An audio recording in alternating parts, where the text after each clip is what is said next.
नासिन breaking news समाचार share कंदासीं। दो Bhil क़त्ल case से फरियादी जो जवाबदारन सां अंदरूनी ठाकरन जो इंकशाफ थियो आहे।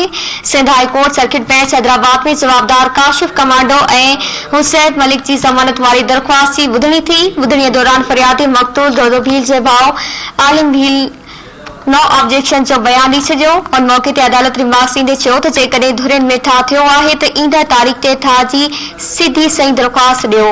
अदालत दो भील क़त्ल केस जे जवाबदारनि पारां ज़मानत लाइ ॾिनल दरख़्वास्त जी ॿुधणी ईंदड़ जुमे ताईं मुलतवी करे छॾी आहे।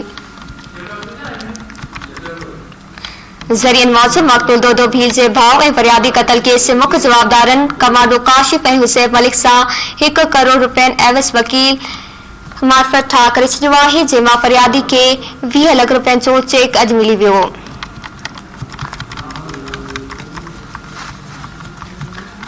ब्रेकिंग न्यूज़ समाचार शेयर कयूं पिया। दो भील क़त्ल केस से फरियादी जो जवाबदारन सां अंदरूनी ठा करण जो इंकशाफ थियो आहे।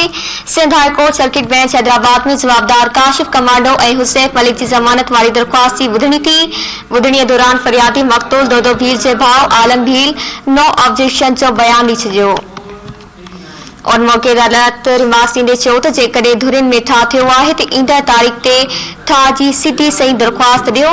अदालत दो भील क़त्ल केस जे जवाबदारनि पारां ज़मानत लाइ ॾिनल दरख़्वास्त जी ॿुधणी ईंदड़ जुमे ताईं मुलतवी करे छॾी आहे।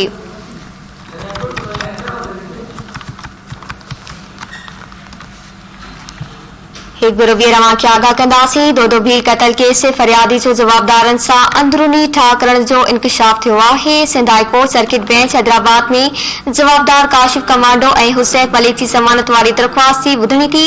ॿुधणीअ दौरान फरियादी मक़तूल दो भील जे भाउ आलम भील नो ऑब्जेक्शन जो बयान ॾेई छॾियो।